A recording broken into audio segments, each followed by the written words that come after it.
Good morning, Nicolas. How are you? Good morning. I'm doing well. How are you? Yeah, really good, really good. Well, it's great to get the chance to talk to you on this series of Sentientist conversations. I feel like I have a bit of a parasocial relationship with you via social media already, but it's great to have the chance to, have a conversation, not quite in real life, but we can at least Yeah, sort of I think look each it's other real in, enough. Yeah. yeah, we can look each other in the digital eyes, and Yes. that will do. So yeah, so it's brilliant. Thank you for taking the time. And one of the reasons I wanted to talk to you was because you had the audacity to challenge sentientism, which I think is completely outrageous. But it'll be fascinating to dig into that with you later on. So I look forward to that part of the conversation. But having said that, as you know, this is a series of conversations about what I think of as the two deepest and most important philosophical questions: the questions of what's real and how can we work that out. And as importantly, what matters and who matters, who warrants compassion, who should we care about in our ethical system.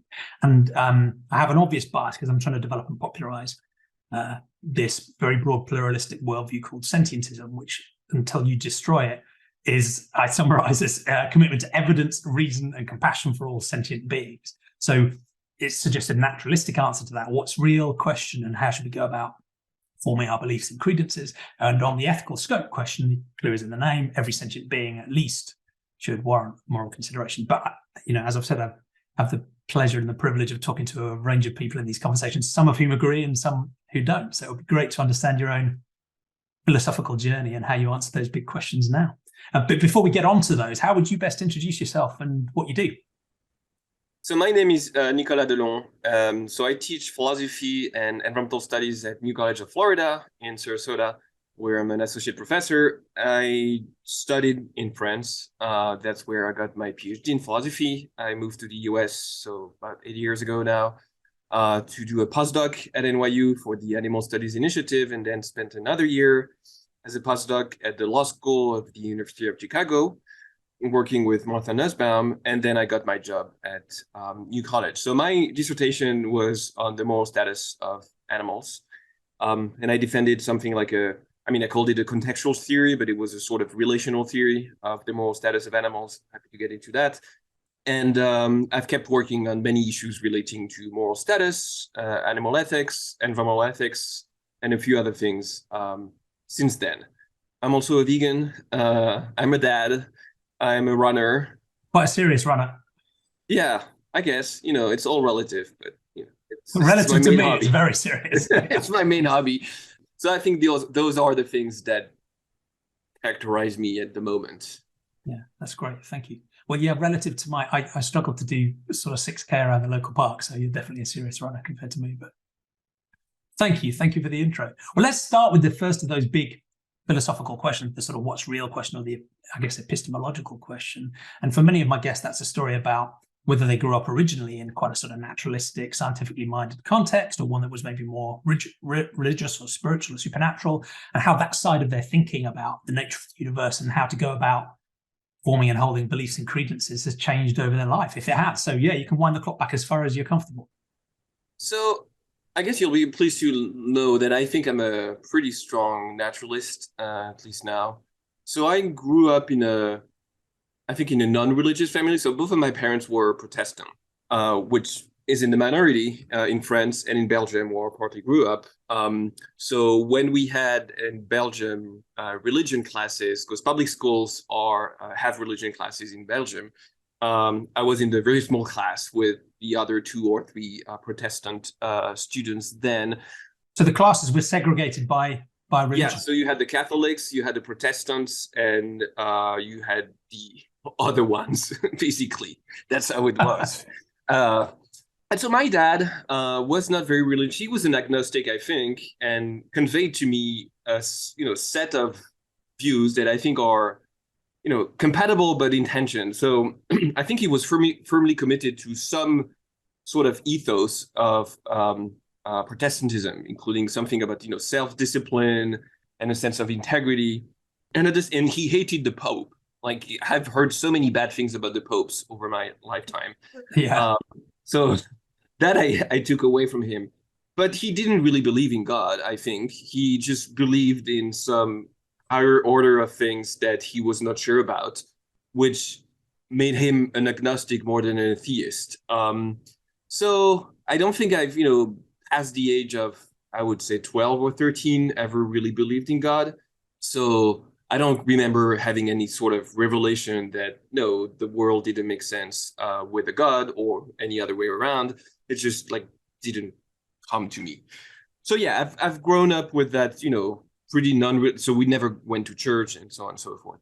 Relatively non-religious background, sort of a strong distrust of religious authorities, including the church and the Pope. And then, when I started studying philosophy, I was naturally attracted to Spinoza, Nietzsche, and I think that just ended up reinforcing my reluctance to embrace a theistic worldview. Yeah, so God really is dead. Yeah.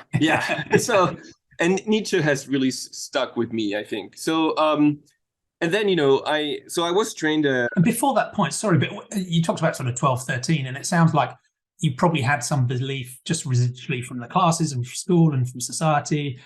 But it sounds like that just sort of faded away rather than there being a sort of light bulb going on moment, or you revolting against it or pushing back. It was just like. Yeah, I actually don't remember the time when I decided that, probably God, there's no God. I remember being a, preteen and thinking sometimes in my bed nasty things about God and feeling very guilty about that, because of course, if there was a God, he would know that I was thinking nasty things about him. And I think that I have no memories of ever thinking things like that past the age of 12 or 13. So it's actually never been a huge question for me, Yeah. And then that was confirmed and you sort of locked in when you started studying philosophy more seriously. And yeah, the world just made more sense for me without the supernatural entity that would be its creator and legislator. Yeah. And some of my guests who've moved away from a religious worldview have sort of abandoned some of the sort of formal stuff and institutions and some of the harmful practices they see flowing through whatever religion they were part of. But they've moved to a sort of not religious, but spiritual mindset where there's still an amorphous sense of there being something out there, even if they don't call it God or even if they don't ascribe any authority to a religious institution. And it doesn't feel like you've gone down that path either. It's just pretty clean naturalism. But even some of the people who move from a religious worldview to maybe an atheistic worldview, I'm certainly the case.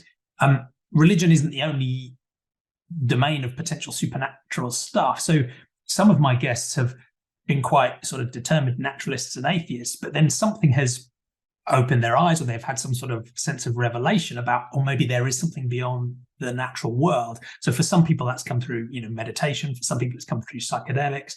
For some people it's come through, basically believing something that I think is completely fabricated. Right? There's some other area of their life where, whether it's ghosts or, but my guess is, you haven't been tempted or dallied with any other sort of aspects of, supernatural possibilities, or? Although that's a good question. So no, I would say no. But at the same time, there's just so much we don't understand. And because of a strong commitment to epistemic humility, I'm not in the habit of ruling out a priori, the existence of things that we think don't fit the current worldview we have. That being said, don't believe in a God. I don't believe in supernatural entities. I don't believe in ghosts. I think there is such a thing as mystical experiences, but I think mystical experiences reveal things about your relationship to the world or about yourself or about your brain, but don't really reveal anything that is supposedly hidden from a broadly naturalistic understanding of the world.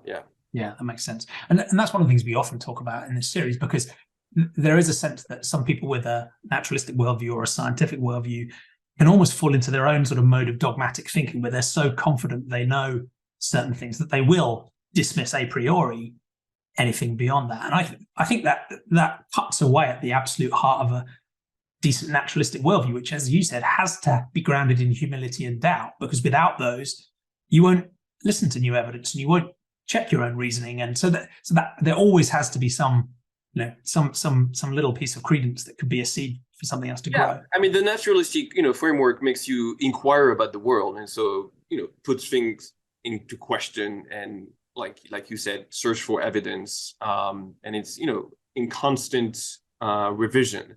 So I think it has built into it commitment to humility more than typically the supernaturalistic worldviews would have. Yeah, and that's partly why I tend to focus more on the sort of epistemological naturalism more than the ontological naturalism, because for me they tend to fit together quite strongly, because my commitment to using evidence and reason has led me to have quite high confidence that there is nothing but the natural world. And almost tautologically, if I did get evidence of something that wasn't part of the natural world, I think it would become part of the natural world because I'd have evidence of it.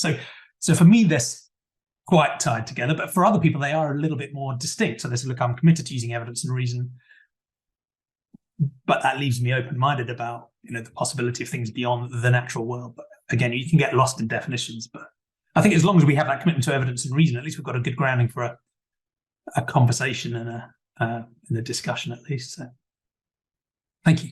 So in that context, for some of my guests as we move on to this question about what matters, some of my guests who've started with a religious worldview and have moved to a naturalistic way of thinking, to some degree, might have to rebuild or build from scratch their morality and their ethics, because they felt like they've moved away from the package of ethics that came with their religious worldview. There's divine command theory or Quran or so on and so forth. And it sounds like that wasn't really such a challenge for you. And I'm guessing that some of the moral themes that you may have been swimming in with your family were probably pretty consistent before and after you decided you didn't believe in God. But I'm interested, again, in this sort of early journey about how you first came to think about right and wrong and good and bad and what these things even mean. Getting back to the question of what's real, so God isn't real. I'm also an anti-realist on many issues, so I'm not a moral realist. I guess that's in large part due to my both the Nietzschean background, but also the broadly naturalistic worldview I have. So I don't think there are real mind-independent facts about morality. None of those discussions, of course, featured into any of the things I would have talked about with my mom or dad. Like I said, there was also that, commitment to a sort of Protestant sense of integrity that was, I think, quite strong in my family. One thing I remember, and so one thing I didn't mention is, another thing that drew me away from religion, I think, was that I grew up with punk rock, not from my parents, but, in rebellion against my parents, I listened to a lot of punk rock. And I think that just reinforced some of my views. And perhaps we'll get back to that because I'd also gave rise to some of my commitments with respect to animal rights. So I remember once when I was a teenager, asking my dad about anarchists. So I was learning about anarchists through punk rock. And we saw them on TV breaking things and protesting authority, any form of authority. And I thought, he's my dad. He must hate anarchists. And then he told me, no, I disagree with them politically, but there are some of the most moral people I've ever met were anarchists. And I may have actually been one of the first times I heard the word moral used in conversation. And it stuck with me, and I'm still not entirely sure what he meant by that, but I think he understood that, regardless of your worldviews and whether or not you believe in a God, and obviously most anarchists don't, you can still have a commitment to, right and wrong. What I think I took from punk rock, and in part from Nietzsche, is that, people come up with their own values, construct and reshape their values, and have to get along somehow. And so we end up with things that we count as valuable. They're not valuable independently of us, but they're valuable to us nonetheless. And that's part of how we navigate the world.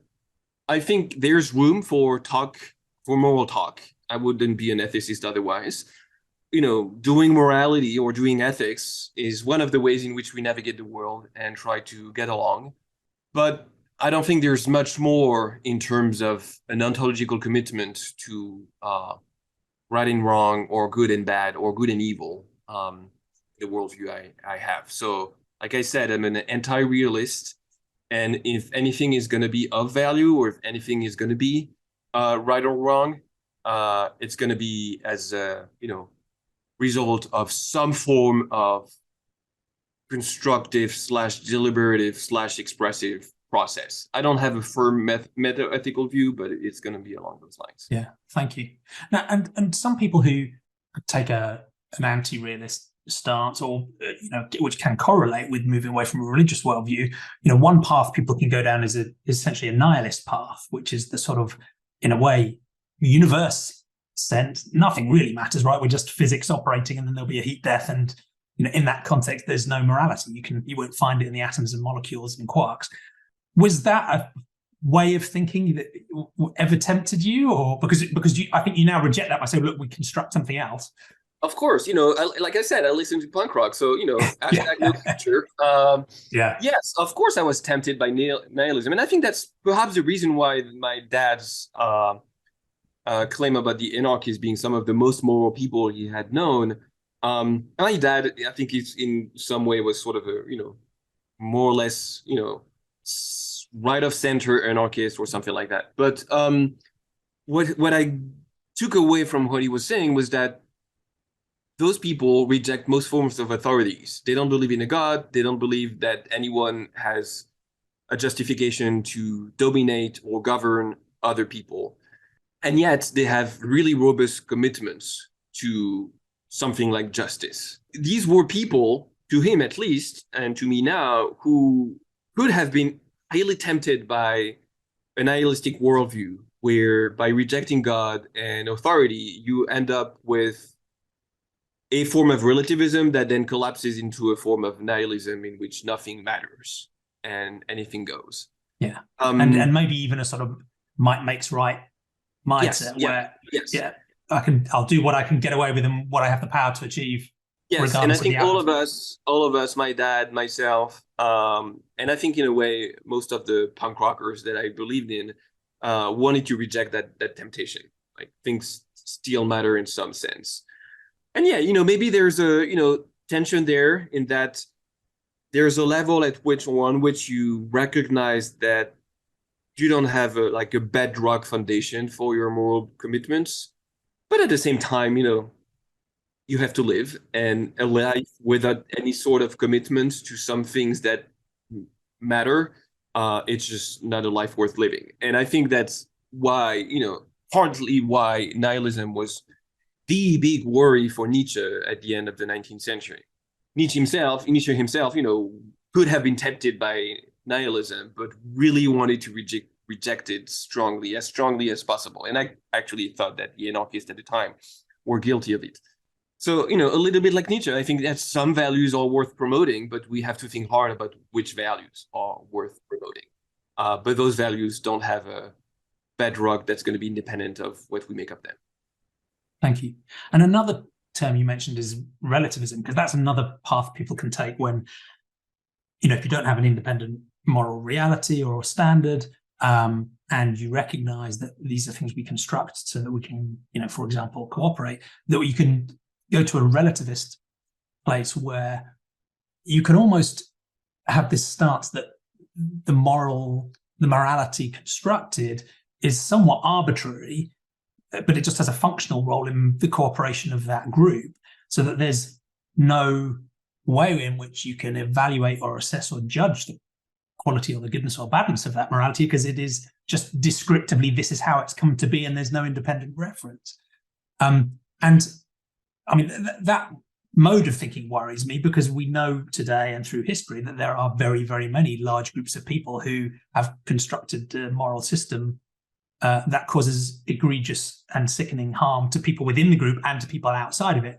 That, from my perspective, I do want to be able to say that's a bad thing. But there's different flavors of relativism as well, because one is that sort of, it's arbitrary and it's whatever the group agrees, and it's impossible to criticize. But there's another one which recognizes that morality is constructed, but that construction isn't arbitrary. It is based on some stuff, and on one of those things might be we need to get on and cooperate. But as you think about constructing your own morality, what are the bits you constructed it on, even if they're not independent, so to speak? Yeah, good. So I think I agree with you on those different flavors of relativism.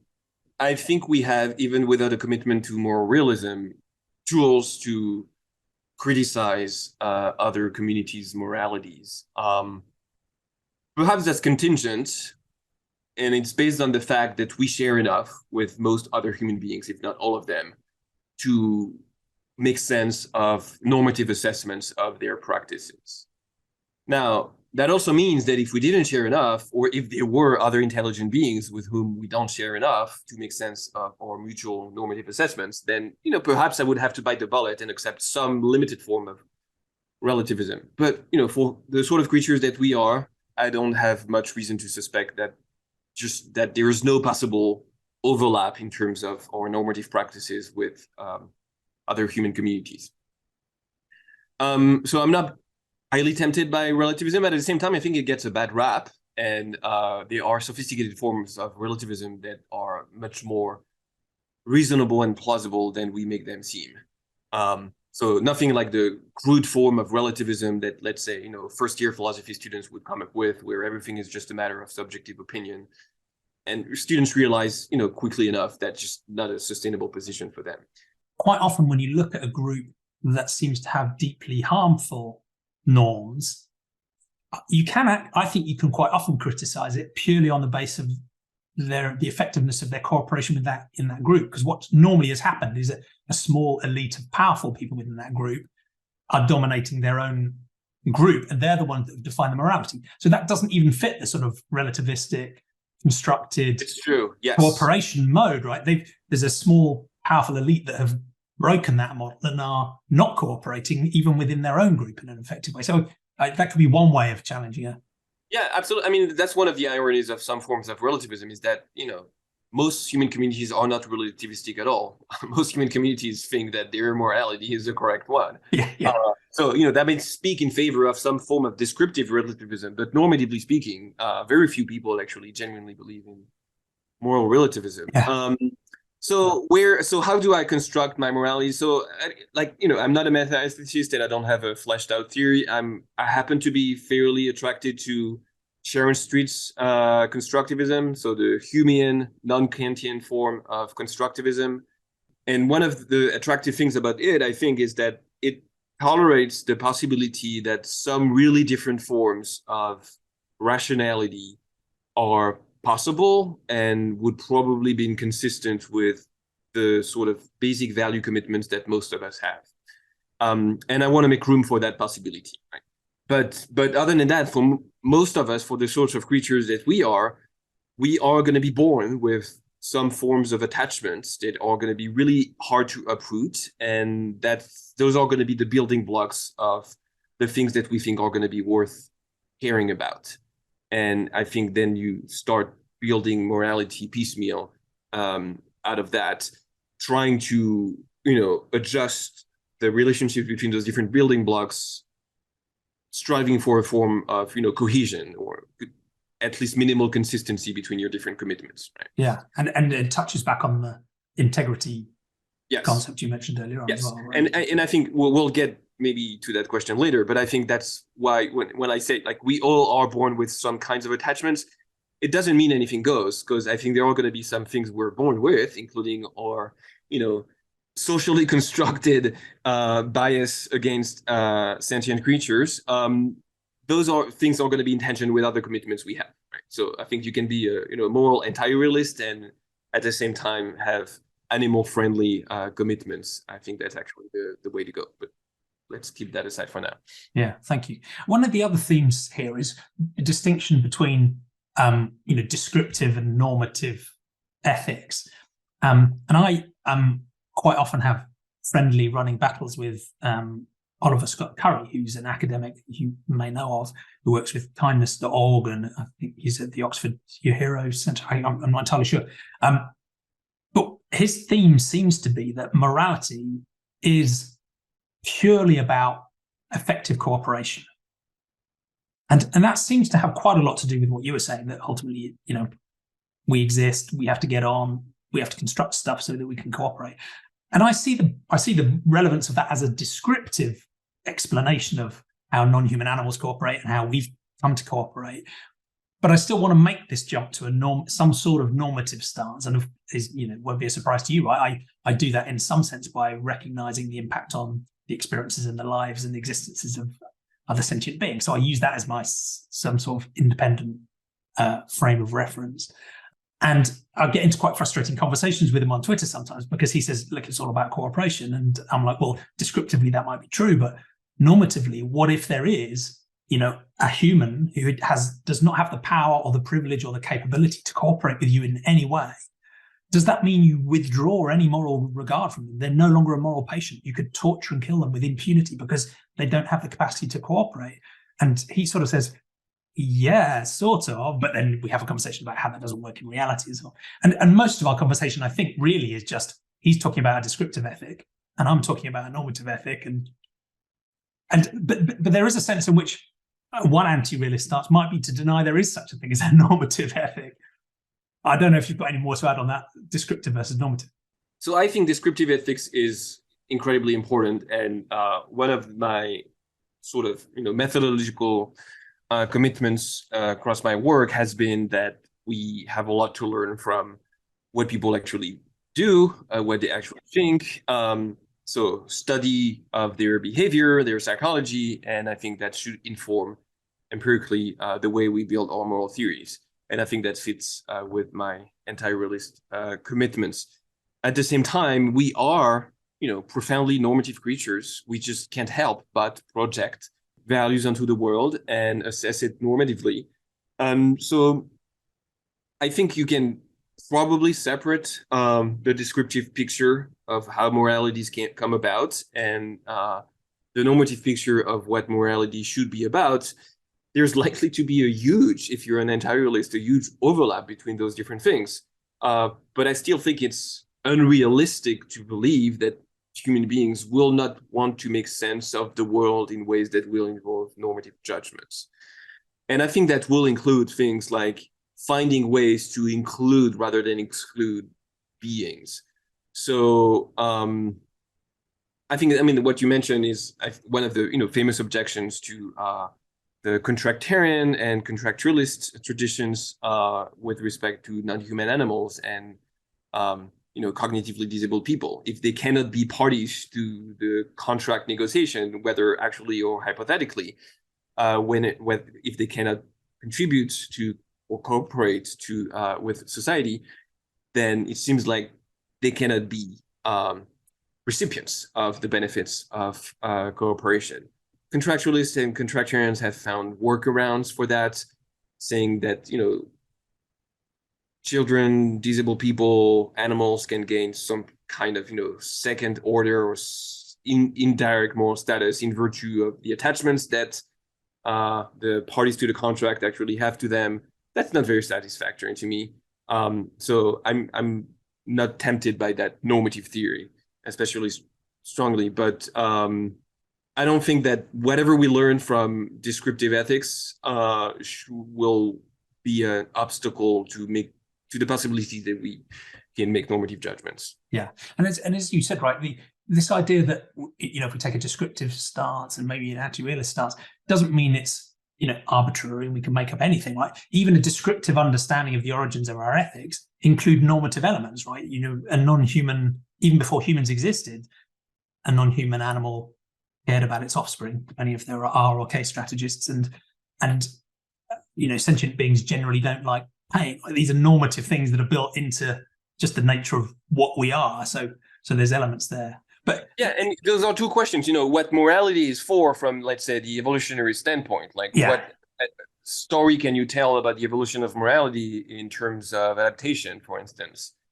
It's a really interesting story, and it's going to be relevant to the way we do morality, I think, but still a different story than the story of what morality should be for. Like, what do we want it to do, right? And so it could be that what morality has been about for the last 3,000 years, 300,000 years, has little to do with what we want morality to be about.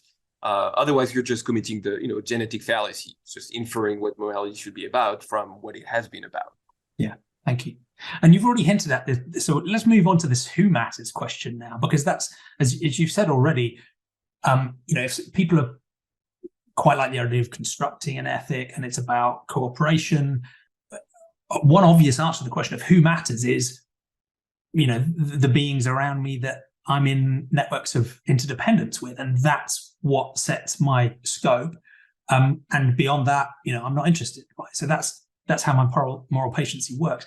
But again, I'm sort of interested in, even your early thinking about how you thought about who got to matter. Did you have experiences of people thinking differently about different groups of humans? And of course, critically, this question of non-human sentient beings, and how and when did that develop in the context of this idea of, a cooperative construction of morality? Yeah, so I think it dates back again to teenage years, those really formative years.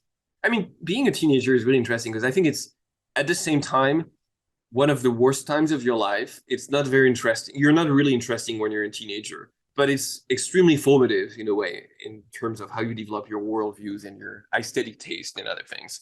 So I think I had starting asking questions about who matters fairly early on. So I had, like many kids probably, some form of reluctance to the idea that we had to kill animals to eat them. I think one of the common justifications I received when I asked was that there are animals. So either you can hunt them or you can raise them. If you hunt them, that's something that human beings have done forever and they don't really suffer. But if we don't have to do that, probably it's for the better. But then we can raise animals, and those animals are meant to be food, right? That's what they are for. That's their teleology. So it didn't really vibe with me too much, but at the same time, I kept eating what my parents cooked. But so I think in parallel to those questions and the fact that I listened to punk rock, so I discovered many bands, including the band Propagandhi. So they're vegan and really left-wing anarchists. And they had a few songs about animal ethics. And so I learned about that. That's the first time I ever heard of Peter Singer and the very concept of animal rights. And so I started thinking about that. Just as an aside, I just interviewed Peter this morning. Oh, nice. Yeah. And I was also going to ask you what you thought of the Moby film. What is the Moby film? The punk rock vegan movie. You haven't seen this yet? No. I have.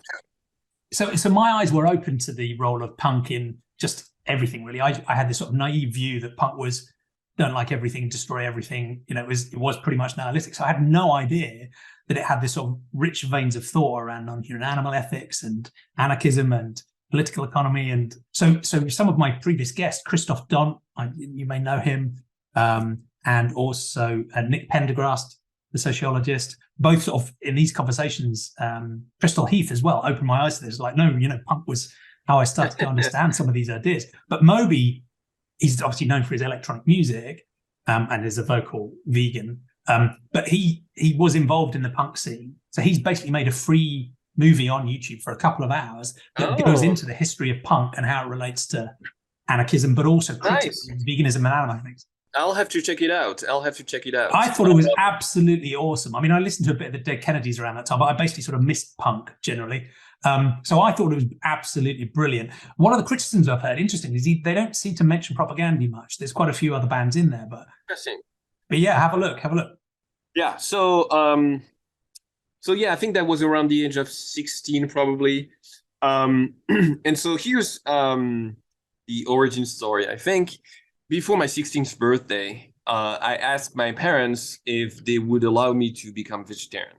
And so my dad, who was actually fairly sensitive to those issues, really strongly opposed to animal cruelty, but still ate meat, told me, I think you're right about that. I highly respect your choice, but I think you're too young. You're still growing up. And my dad was into the idea that, you needed to eat steaks to be strong. And I was playing tennis at the time. And so, he thought that, no, you can't be a vegetarian and a strong teenager who plays tennis. So he told me, you'll do whatever you want when you're grown up, but it's a little too early. But know that I really respect what you want to do.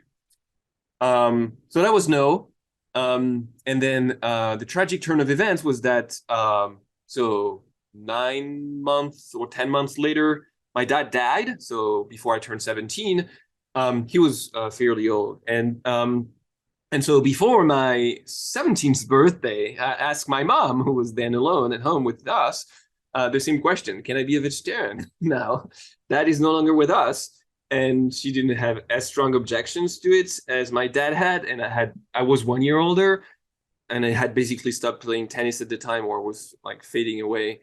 And so she said yes, but on a few conditions. So the first condition was that you still eat fish, so it was going to be pesco-vegetarian. But I still discovered tofu, corn, soy milk, and all of those things at the time, and just ate a little bit of fish and still cheese and dairy.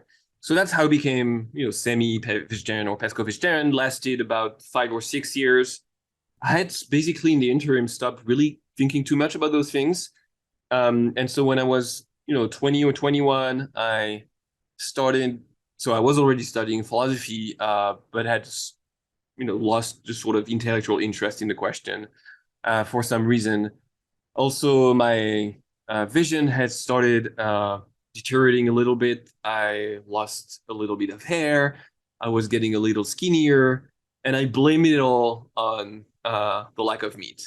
Completely foolishly, I decided, well, to the hell with it, I'm gonna eat meat again. And I started eating meat again. And then I passed one of the national competitive exam I was taking at the time. So I actually took credit for that. I mean, gave credit to meat for that, which was even more foolish, I think. And so I kept eating meat for another 5 or 6 years. And then when I, just around the time of the early grad school during the master's, I think, my wife, who's a lawyer, had an assignment on civil law that involved responsibility for the animals that are under your supervision. And she had to write a commentary on a case. And I thought, oh, that's interesting.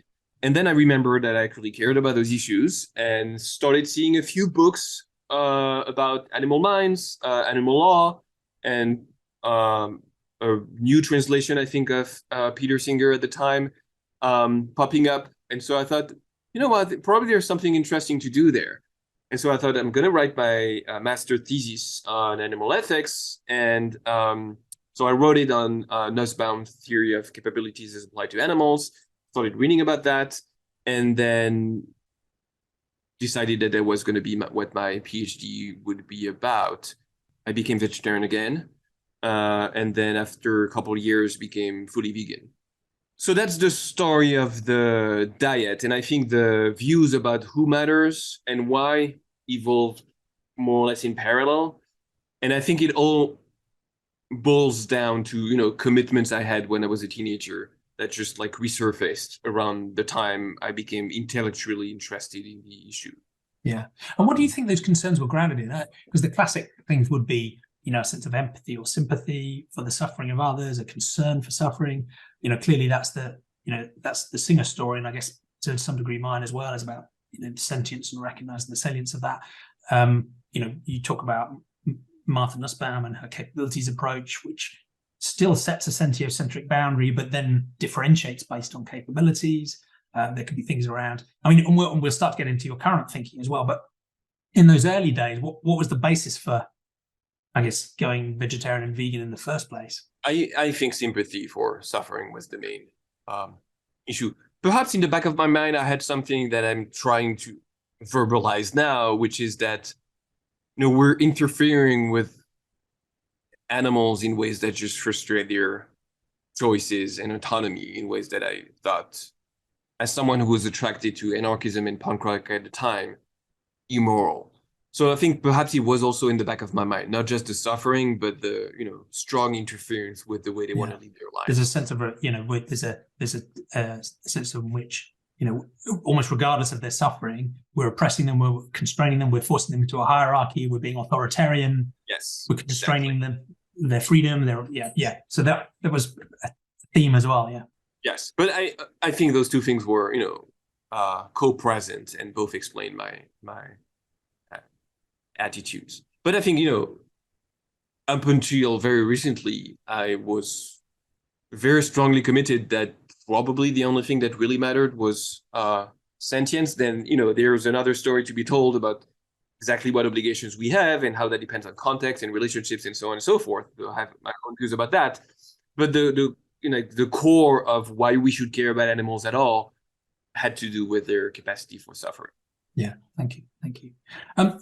It's clear that there was that grounding in a concern for suffering. There was maybe a background thing about agency and hierarchy and control and freedom as well, and that drove you through. As you made those transitions, both going sort of pescatarian but then vegetarian again and then vegan, given some of your more recent work on social norms and so on, how did those transitions feel for you? Because it's interesting, as I talk to many of my guests, quite often, and it's different for you and me, I think, but for many of my guests, there's quite a strong parallel between the difficult intellectual, psychological, social journey from leaving a religious way of thinking and becoming an atheist or naturalist and leaving a sort of what you might call a carnist default to, again, going against what we see as harmful social norms and doing something that is different. What do those transitions feel like to you? Were you one of the people who are just like, I've thought this through, I'm doing it, or was it harder than that? So I think people have mostly respected my choice, and including in high school.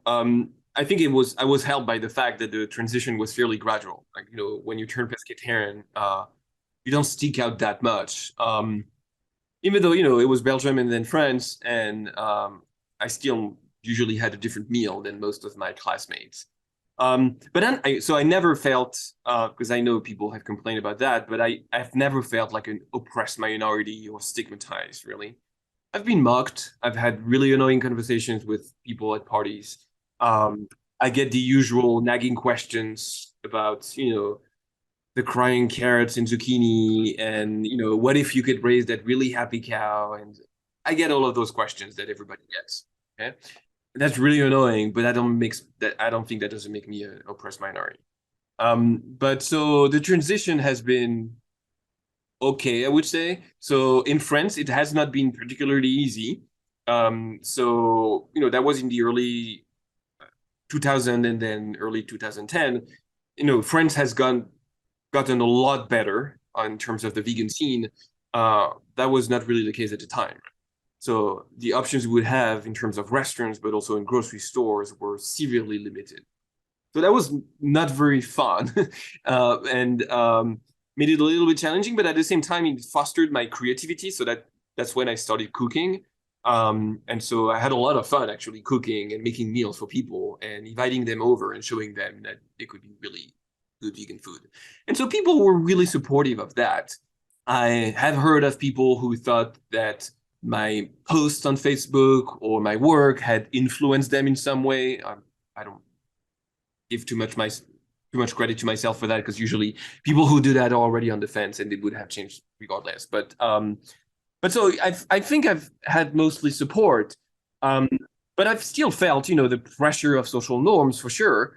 In that, like I said, people ask you questions. There have been many times whether at weddings or on the plane or at conferences, you name it, I was the only one who had a different meal, or one of the only ones, and it was a struggle for me to have a decent meal. Okay? Something more than tomatoes and salad. So I felt that over the years that society is structured in a way that doesn't really accommodate on equal terms that kind of dietary preference. But when I moved to the US, New York is special, and I didn't really feel any kind of pressure along those lines. Interestingly, I think I've thought back to those issues recently. So so almost a year and a half ago now, so January 2022, I basically quit alcohol. So went mostly sober over 2022, and then my last drink was October 16, 2022. So do you count as straight edge now? I guess probably vegan straight edge now. Yeah. Without the commitment. So one thing that is stopping me from being straight edge, I think, is that I have a weird, I think, commitment to a kind of purity that I just don't like too much. But besides that, yeah, I think, I don't do drugs. I don't drink alcohol anymore. I'm vegan. And I love hardcore and punk rock. So I guess, it's a pretty good vegan straight edge tattoo. Maybe it will come. So I don't drink. I'm sober now. And so one thing I've realized, especially in France, but still in the US to an extent, is that society is also structured such that social norms will make you drink, okay, unless you can't or really don't want to. You have to justify yourself a little bit, even though it's changing. I think the attitudes are changing a little bit, but still have to justify yourself, especially in France, if you don't want to drink alcohol. Socialization and social occasions will provide you with a lot of choices, most of which will be alcoholic, and the ones that are not will be less attractive than the ones that are. And so it's made me realize how analogous that is to what it means to become a vegan, right? I've sort of forgotten what it was like, but I think it was a little bit like that at the time. And I think it is still like that for many people in at least some societies or in some states or cities in the US. Or if you live in rural areas in France, it's probably much more difficult than it is in Paris. So, yeah. Yeah. And the context changes radically depending on where you are around the world. In many places, I think it is getting easier. But yeah, that sort of common feeling of you don't notice the power and the constraints of the social norms until you start to look at them from the outside and try and break through them. But yeah, there's some interesting parallels there. Yeah. I mean, I'm also seeing that with my kids. So I have 2 daughters, and so the 4 of us at home are vegan. And just like completely quote unquote natural for them, because that's how they've grown up, right? And so the very idea of killing animals for food just like is completely outrageous to them. They don't see animals as food, basically. And they know that other people eat animals, but it'll just like it's hard to grapple for them. Your family is a model of the future of humanity. It won't be long. Yeah, well, I guess. We'll come back to that later. You would need to see them firsthand before saying that. Careful what you say. I love them. I love them so much. So my older daughter is in 1st grade, and so she has school meals, and I think she must be one of the only ones. She's probably the only vegan at school, I think. Not the only vegetarian, but the options are really restricted for her. And anytime there's a party, I mean, most of the times there is a party or an event at school. Or really nice snacks or desserts in class or in the cafeteria, she can't have them because there's dairy or eggs. It's hard for her, right? So sometimes she will have alternatives, and that's great. And so we're trying to be too hard on her, and probably she'll get a cookie now and then which has some dairy, and that's fine because it's already hard enough for her. I don't think she's being judged by her peers. But she notices that she's one of the only ones. I think she's fairly proud of it, but it could have gone otherwise, right? Yeah. So, I can't predict what she'll be like when she's a teenager, and she might rebel against us and start going to McDonald's all the time. I don't know. Who knows? We'll see. And we're trying our best, yes, like to model what we think is the best behavior, and we cultivate, positive attitudes towards animal welfare in the household. Yeah, sounds good. So let's come on to your stress testing or your challenges to sentience and sentientism. And I love some of the titles of your papers. One, I think the translation from the French is "Can one singer replace another?" about replacement arguments and utilitarianism. But you've also written about is suffering really bad? And then that recent paper that we talked about and you kindly shared in our Sentientism Facebook group, the idea that maybe we should be looking at agency, not sentience, as the qualifier for moral patiency. And I managed to have a conversation with Peter Singer about that this morning because I was sort of saying, look, here are some of the challenges to sentience. And when I talked about ideas like agency and also dignity, and there are some other concepts people might use, he immediately assumed I was using these as terms to restrict our moral scope within sentience. And I was saying, well, some people do that, of course. Only humans have dignity, or only humans have agency. Therefore, let's go back to anthropocentrism. But I was mentioning your work, and other than saying, look, some people are saying, look, these are ideas about how we might go beyond sentience too. So, yeah, would you mind sort of summarizing where your thinking is now on that sort of front? I know Peter, and he knows me, but I'm very disappointed he hasn't completely endorsed my views yet. So I'm kidding, but so there's been so that's another trajectory, my shift away from sentientism towards a more let's say, pluralistic view of moral status. Yeah. There's a few pieces to the puzzle. One thing that I think I need to make clear from the beginning is that I still think that sentience is going to be sufficient for moral status. Right? So that any sentient creature, regardless of their species, will have, at the very least, basic moral status and should be considered members of the moral community. I maybe go so far as to claim that that makes them persons in some sense. We can get back to that. Now, the space I want to carve in the later paper you mentioned, the agential value paper, which still work in progress, is the idea that sentience can be a sufficient ground of moral status, but perhaps there are other sufficient grounds of moral status, and on top of that, perhaps there are beings who are agents but not sentient, and those I want to make space for those beings in the moral community. Yeah, it's not just a hypothetical thing. Yes. You think there's some candidates. Right. So because there are many people have written about animal agency and animal ethics, so I'm not new to this, including Jeff Sebo, Nathalie Thomas, Mark Wilcox, but including Martha Nussbaum for that matter. All of those people still believe that the fundamental basis of moral status is sentience, right? And that so that if you could find agents that are not sentient, they would not have moral status. So agency adds something, or perhaps it sort of puts some of the claims that animals make on us it puts them in different perspective than it would without the perspective of sentience. So I think the general idea is that we should look at animals not just as passive creatures who can suffer, but also as creatures who can do stuff. Okay, I'm fully on board with that, and I think all of that work deserves the credit it's gotten over the years. So that's all great. But I'm still frustrated with the idea that without sentience, a creature cannot have moral status. And I think there are more creatures than we think who can be agents without sentience. So that has led me to think that perhaps sentience is just like one way among many others that creatures can matter. And perhaps it's just an accident, contingent event in evolution. It could have gone completely otherwise, and I think we should try harder to separate what can be a source of value in the universe and the role that sentience plays in the generation of value or the production of value in the universe.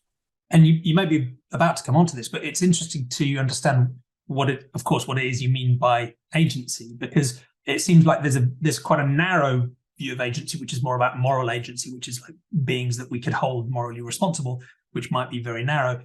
Then there's a crazily super expansive view, which says that any entity that does anything, in a sense, could be an agent. So an electron buzzing around an atom or a thermostat is an electron. So yeah, I mean, sorry, you're probably about to come on to this. Great. No, that's a great question. So I'm in between, I think. So I think Peter Singer was picking up on the idea of something like reflective or Kantian autonomy when he rejected agency as a part of moral status, and I also reject that. So I don't think having agency in that sense of being self-conscious and capable of stepping back and reflecting on your reasons for action is necessary for having agency. So I have a much more minimal sense of agency that I take from people like Fred Dretske, Kim Sterolny also has some work on that. The idea being that if you have goal-directed behavior that you can explain by appealing to some reasons, where those reasons might feature things like your desires, your preferences, your aims, or your goals, and the way those attitudes feature in the explanation of your behavior involves some degree of flexibility, that's agency for me. Right? So typically you would think of a creature that has representations, including things like beliefs and things like desires and other pro-attitudes. And those representations can be manipulated by the entity in a way that generates flexible behavior. So that will include things like learning, where the range of behavior of which you're capable is not predetermined innately from conception or birth. And those behaviors themselves can be tweaked over time through trial and error and learning, such that you don't have just a repertoire of behaviors that's stimulus bound, where you can detect some stimuli and respond in pre-programmed ways to the stimuli. Instead, you have a range of faculties that equip you to learn from and respond to a range of different contexts that may be fairly complex, in which a certain behavior can be triggered by a range of stimuli. But likewise, a certain stimulus can give rise to a different range to many different behaviors, depending on the context. Thank you. And that's why it would exclude something like the classic sort of thermostat idea, because while a thermostat might have a goal and it might have a mechanism of achieving that goal, it doesn't. You could stretch it to say, does it have an intentionality in that the goal is represented somehow? But it's not. There's no flexibility. There's no, or very limited flexibility. There's no learning going on. So that's why I think yes, and I think it probably excludes amoeba, probably bacteria.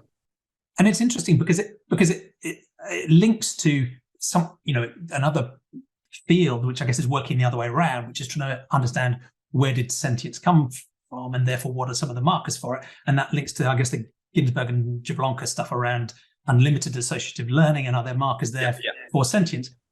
And is it right to say that you're sort of carving out a space that's maybe just a little bit below them?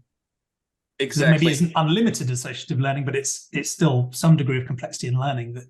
Yeah, I want to come back to this and just put a pin down on the idea of markers of sentience or consciousness. I think yes. So I think so. I'm going to rule out probably, but again, just probably for now, amoebas, bacteria, cells. I'm really agnostic for now. And my mind is changing really week by week right now. Agnostic about plants and fungi at the very least, and probably moving towards granting them some kind of agency. But I'm not drawing a clear-cut line for now. But I think most animals, if not all of them, will be agents, and most animals will probably. Let me rephrase that. A lot of animals will be sentient for sure. Most animals, we should have some minimal credence that they are sentient. And that's also probably going to involve a lot of invertebrates, including arthropods. So I think there's a fair chance that insects and arachnids and decapod crustaceans are sentient. I wouldn't put the probability too high for the insects, or at least many insects. But I think it's actually more likely that they are agents than they are sentient. And presumably it also makes you more generous about the possibility of artificial intelligence. Yes. Because more of those systems would qualify for agency than they might for sentience, and you would grant moral consideration more generously there. Yes, correct. Yes. So I painted a picture of which forms of life I think will have agency, even though they may not have sentience. And I think I'm really quite open right now, especially given recent developments, to the idea that things like large language models, or at least upcoming large language models, will have agency. That probably future forms of digital beings and robots will have agency.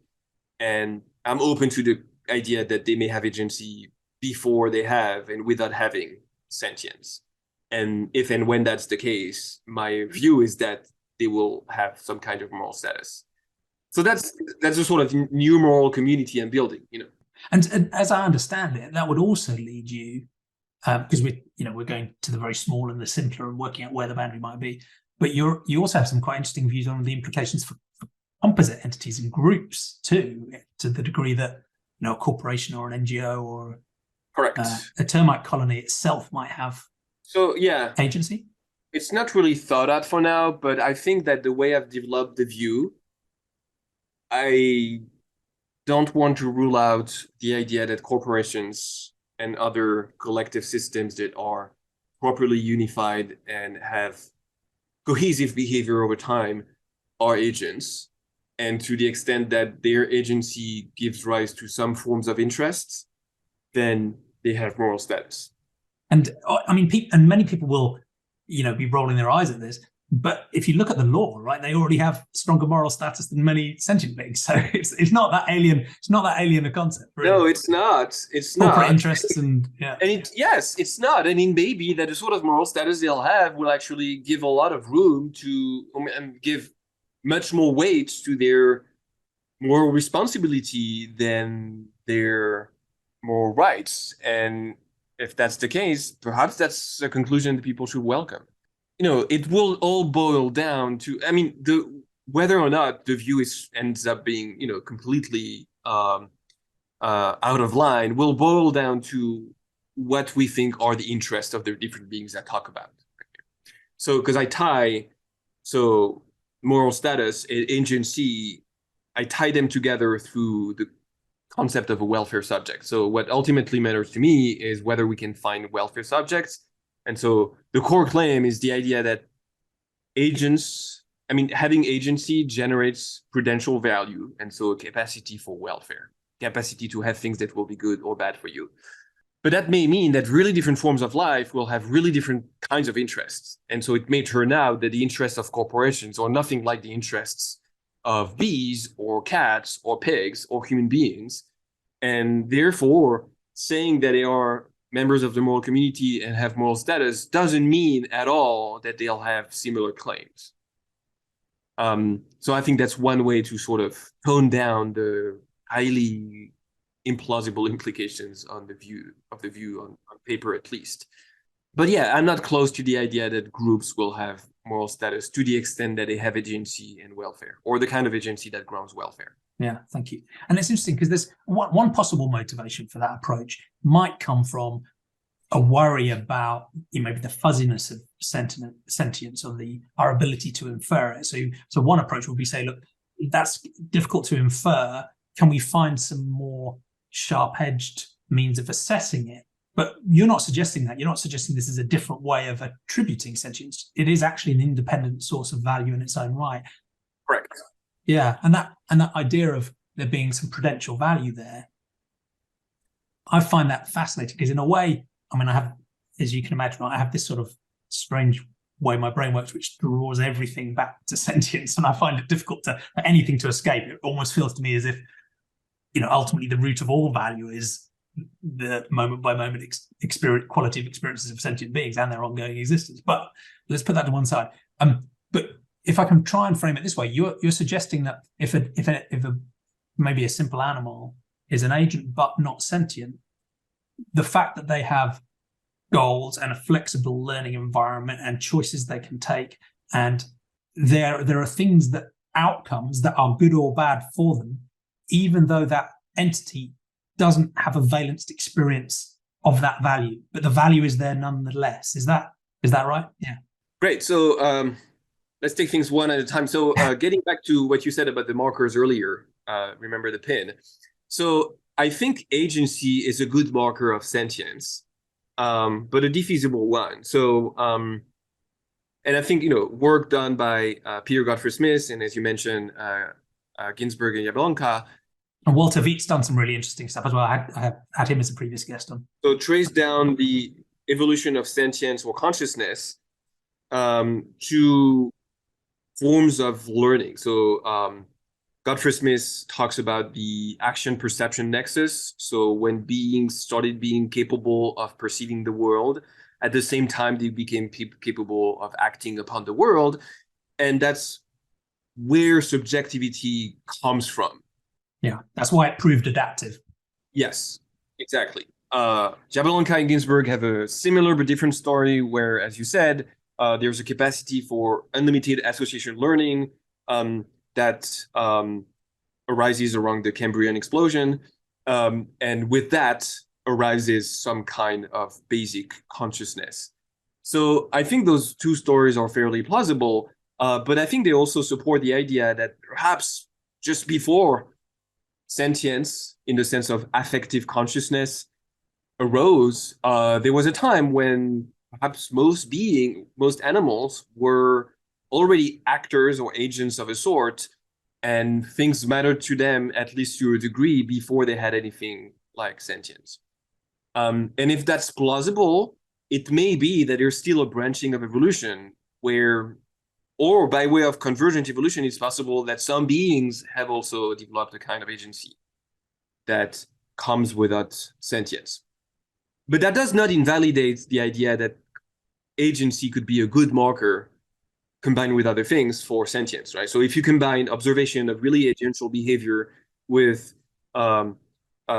phylogeny observation of neural anatomy and other things about common ancestors of those different creatures, you can reasonably infer that if you have good evidence for the sentience of some of those other creatures, the creature asking the question about is probably likely to be sentient. So all of that, I think, is good practice to me.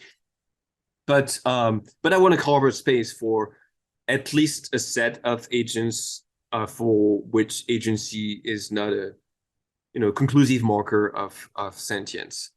So there's that. Now, you mentioned affective valence or the experience of valence. So part of perhaps that's the most difficult claim for me to defend in the paper, or that's the sticking point I've found in discussions with you and others. The idea that you could have valence without affect or affective experience. Because everybody's willing to grant that perhaps many artificial or natural entities are agents, so they have relatively flexible goal-directed behavior. But if they are not sentient, then it does not matter to them, and therefore it should not matter to us, that some of their goals are being frustrated. So what I try to do in the paper is to articulate the idea that valence can be generated by agency without affect. So I want to tease apart the concept of valence and the concept of affective valence. So not all valence will be effective, is my view, basically. So I endorse Peter Carruthers' view of valence as non-conceptual representation of value. So according to that view, even creatures that don't have language or concepts can form representations of things that are good or bad for them. And there's ways to flesh out exactly what we mean by good or bad, but I think it's compatible with a prudential reading such that creatures can form representations of prudential value for them, or prudential disvalue for them, and that does not require affect according to, or hedonic valence according to Carruthers. So if there's room for non-hedonic or non-affective valence, then the question is whether that matters morally. And so people may still push back and say, well, okay, they have agency. Okay, there's valence in some sense of valence, but it's still not valence that matters morally. And at that point, I just have to ask why, like why we should not care about that sort of valence and whether we might actually be taking unnecessary moral risks in denying that kind of valence, if it makes sense, should matter morally. So getting back to an earlier methodological commitment I have, out of epistemic humility, at least, I think we should give a lot more credit to that possibility of non-affective valence and its moral importance than we currently do. I may end up changing my mind and think that, in fact, all of the beings whose agency matters also happen to be sentient, because if they cannot affectively care about what happens to them, it does not morally. Maybe that's the view I'll end up endorsing. But for now, at least, I'm trying to open up the floodgates of the moral. It's a fascinating line of thinking. And I think it's also interesting because I think there are some lines of thought that may not be relevant when we're thinking about biological evolution, because certain things may have just come together because of a particular adaptive reason. And you're arguing that that's not quite the case even in biology.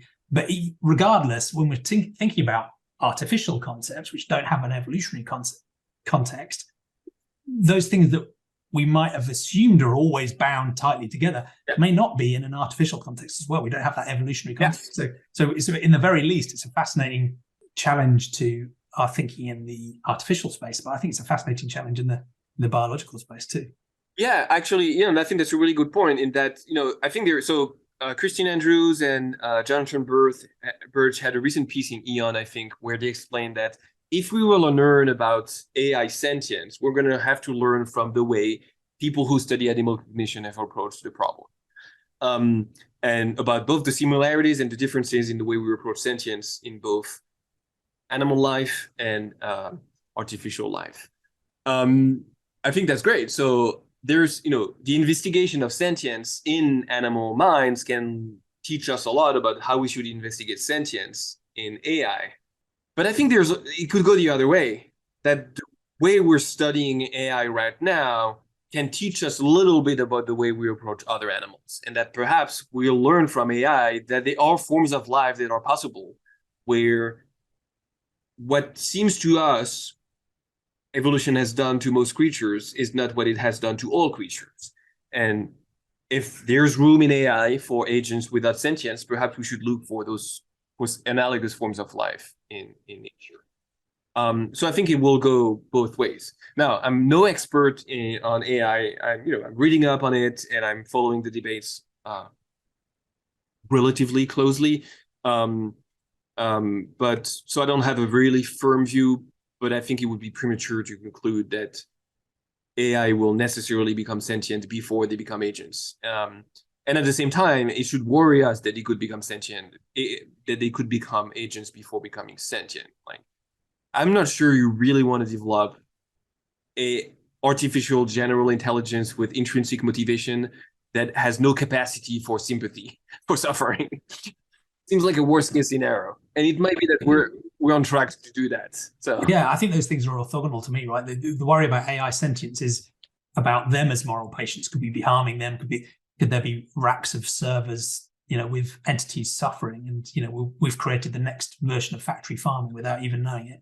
So that's, I think, a valid concern, and one that we should be extremely prudent about. People like Thomas Metzinger have explicitly called for a moratorium on anything that deliberately or accidentally might create artificial sentience. But I agree, an artificial intelligence being sentient is orthogonal to its risk to us, right? If it has a certain set of goals and objectives to achieve and a certain level of power, and people underestimate that power as well, right? And I think if you just remind yourself what you can do with access to funds and a web browser, you can get quite open-minded about the risk quite quickly. But that's an orthogonal thing, right? And I almost say it as a joke, but I'm also quite serious about it, right? Is that the field of AI safety, one of the key things it's trying to do is alignment, right? And the idea is to align artificial intelligence with human values. And I'm thinking this is a terrible idea, because default human values basically tell us that it's completely ethical, normal, and even required, even desirable, to catastrophically exploit, torture, and kill weaker sentient beings. And I'm like, that's not a lesson I want a powerful artificial intelligence to learn from us. Right? It depends on what corpus you train them on. Yeah. Well, that's if the you thing. train them on the corpus that exists, yes, they are going to be heavily biased towards the exploitation of vulnerable creatures. Sure. Yeah, I mean, I suggested that as a practical policy recommendation, is to expunge any positive mention of animal agriculture or testing from the training corpuses. Otherwise, we might come to regret it. And it's not really a joke, to be honest. Yeah. Have you read? Let me see in my Goodreads. I have to make the recommendations right now for a sci-fi novel on octopuses, AI. Ray Naylor, is that it? Called The Mountain and the Sea, or The Sea and the Mountain. I haven't read that one. When you said octopuses, I immediately thought of Adrian Tchaikovsky.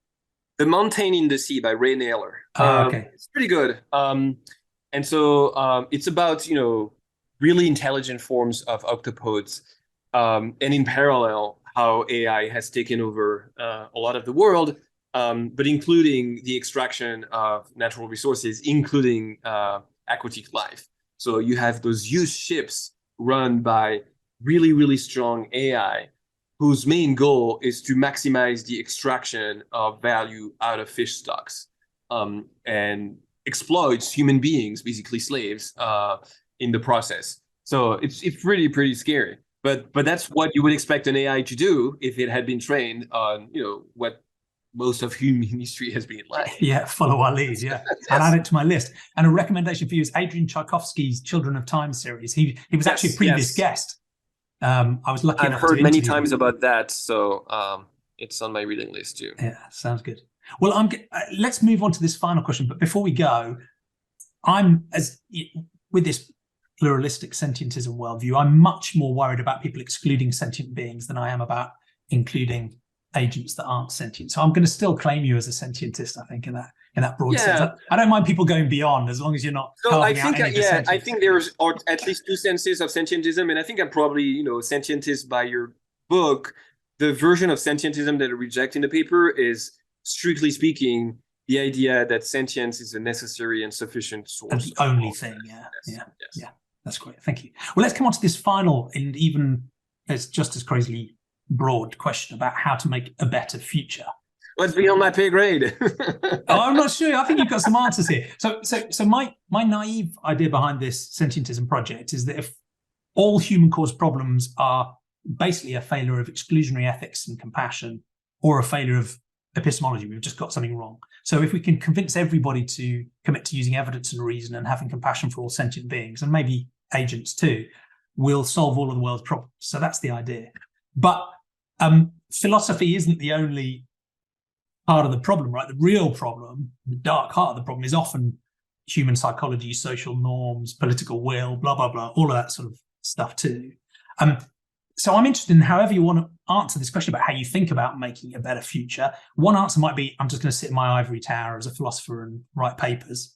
Another might be about the role of philosophy in influencing society. Another might be about the role of academia generally. But you've also done some specific work around the power and the challenges of social norms as well, in the non-human animal context. But so you can go wherever you like on this crazily big question, but I expect a perfect answer from you from how to make a better world.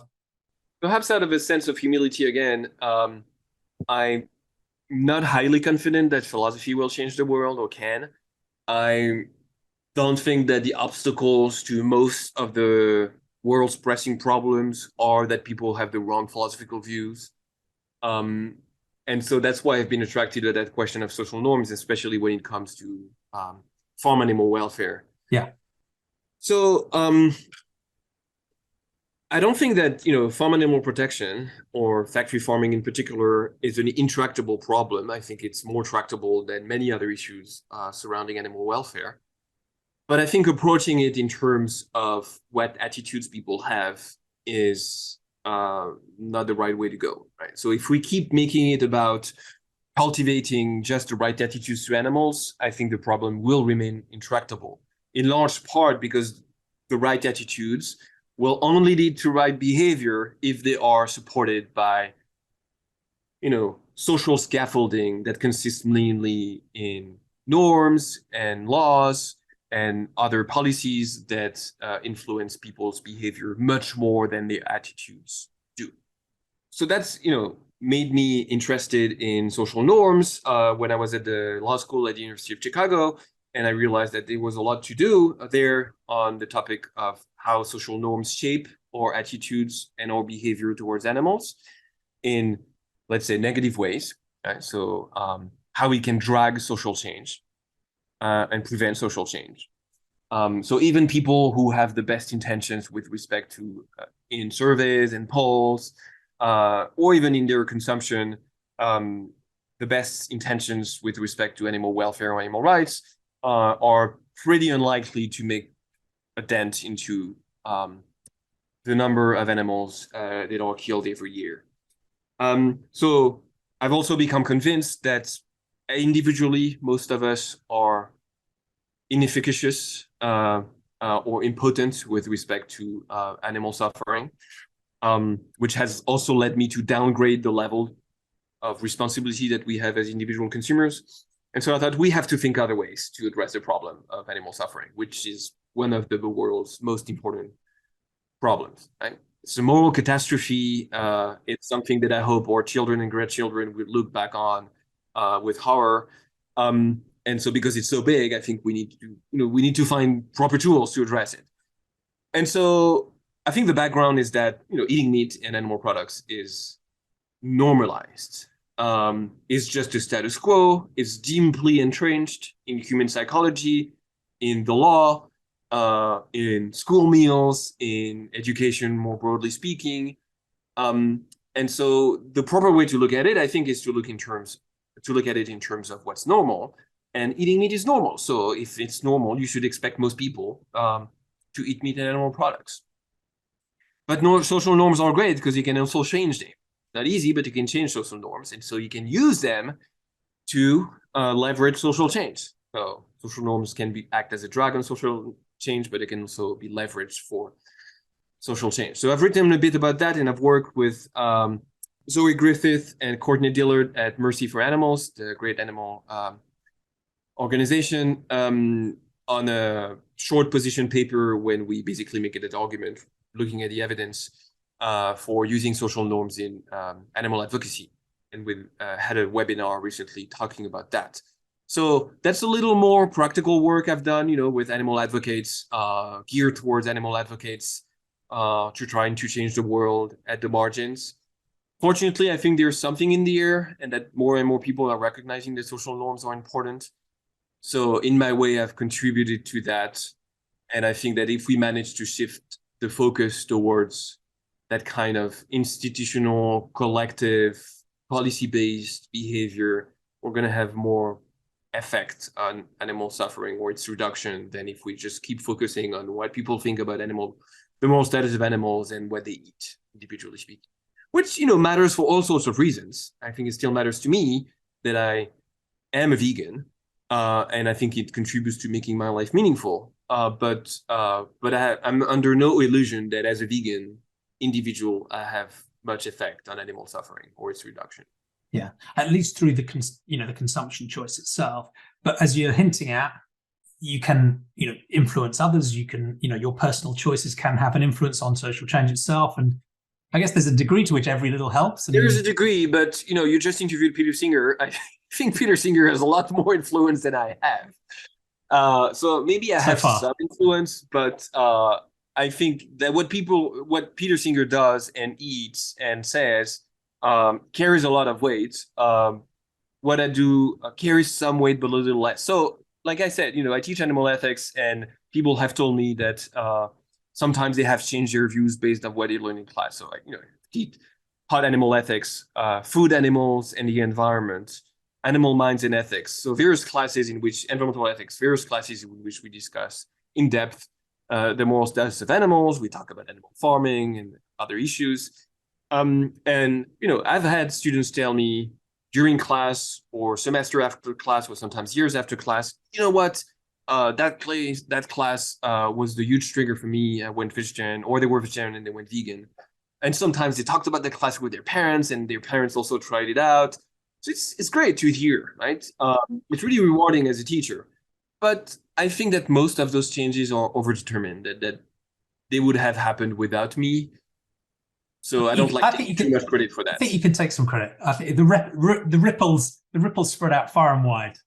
And maybe they join with other ripples, but still. There's some evidence. I think actually Peter with who are the co-authors? Maybe Eric Schwitzgebel and they had a recent paper showing that ethics education in college had an impact on the behavior, and animal ethics was one of the examples, I think. Was it Caviola? I might be getting mixed up. Maybe, yeah. There was someone else, yeah. Yeah, so there was some hope there as well. He mentioned. So, there's tentative evidence that doing ethics in the classroom can have some influence on behavior. And if that's so, then that's probably something that should promote. I don't think it hurts anyway.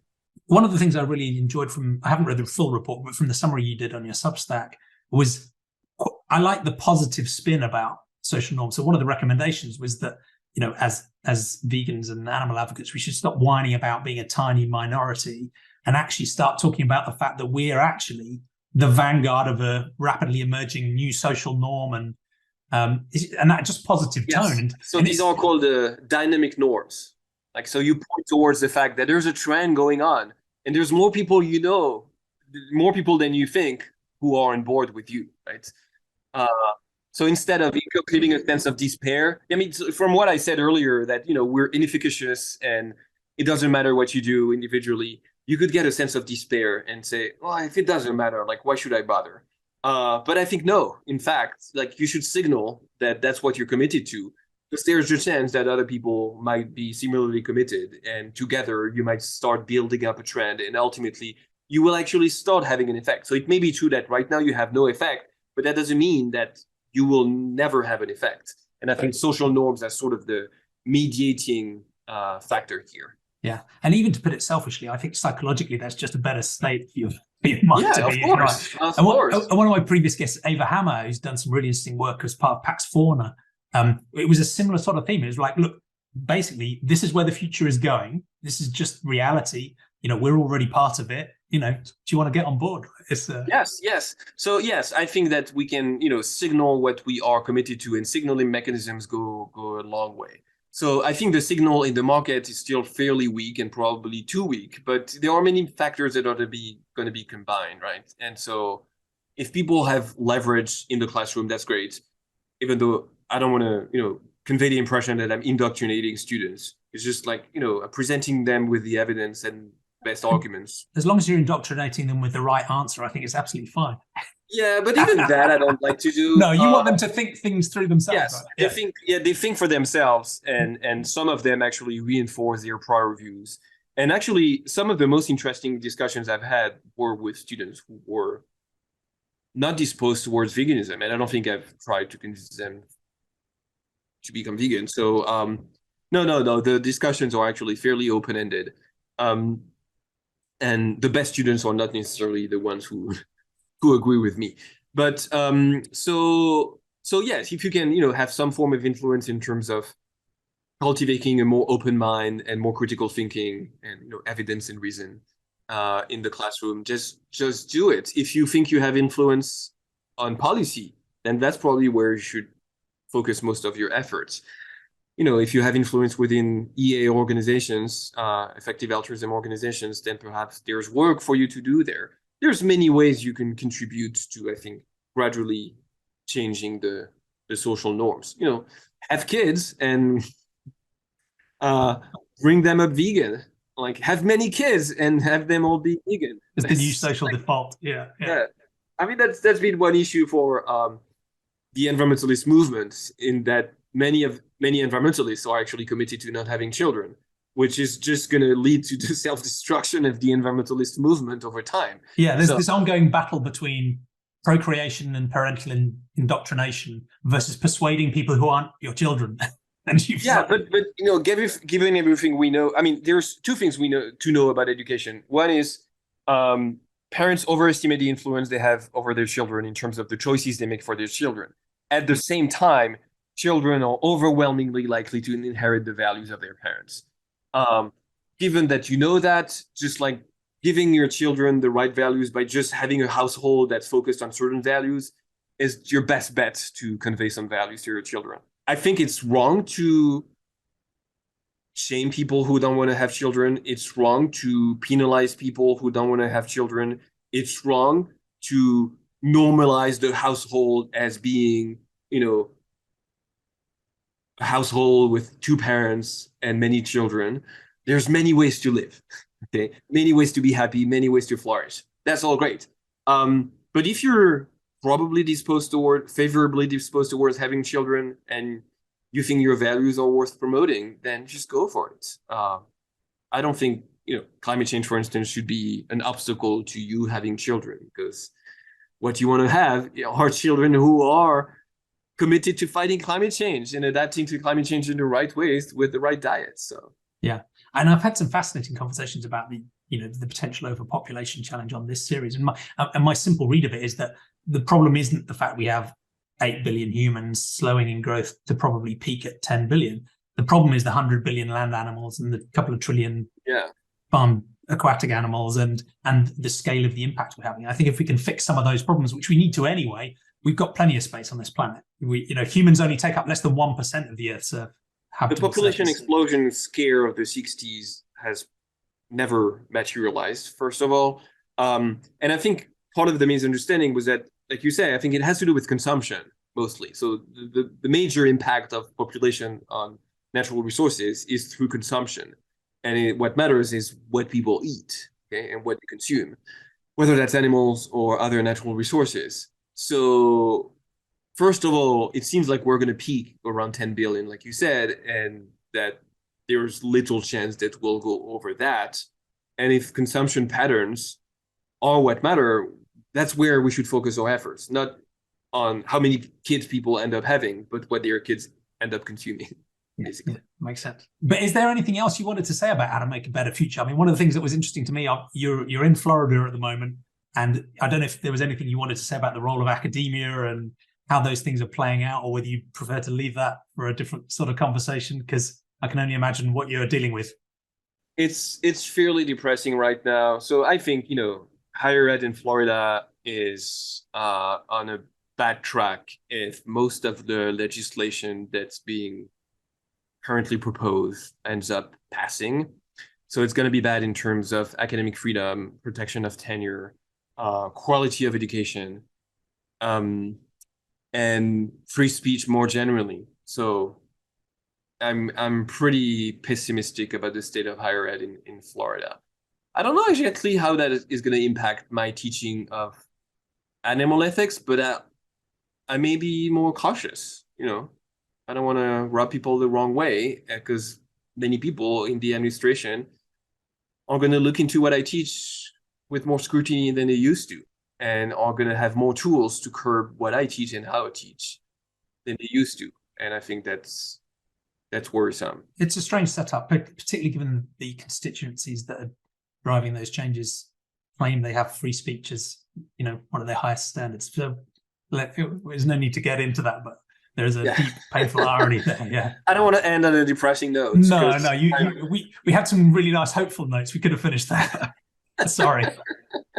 So yeah, I don't have any silver bullet for the listeners and viewers in terms of changing the world for the better, but hopefully they'll take away some things that give them some hope. Yeah, there's some good ideas and some hopeful mindsets there as well. Thank you. It's been such a pleasure to talk to you. Thank you so much. It's been a great conversation. Yeah, I loved it. It's been wonderful. Thank you. What's the best way of people following you, signing up to your Substack, reading your paper?